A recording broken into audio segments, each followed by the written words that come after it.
Galing naman kay Brother James, anak ni Mama Mary. Brother John Ray, gusto ko lang itanong kay Brother Angel.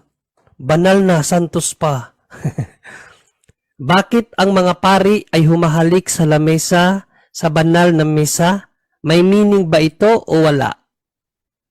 Of course, the altar. So biblically, ang daming mababasa na altar, no?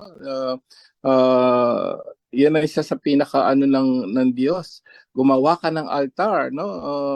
Tapos lagyan mo mayroon pa mga rebulto during that time. Tayo lang ang mayroong ganun. A sign of reverence, brother, no? A sign of respect and love.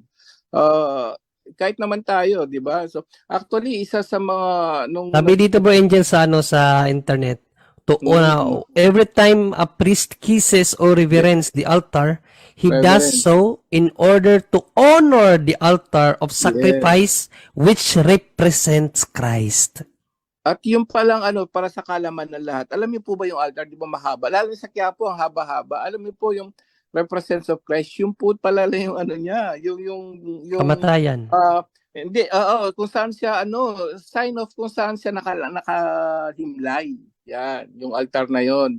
So kung saan siya nakahimlay, kaya halik tayo ng halik para sa kalaman ng lahat. No? Sinabi nung ni Father Cornel yun, yung Vicar of Quiapo.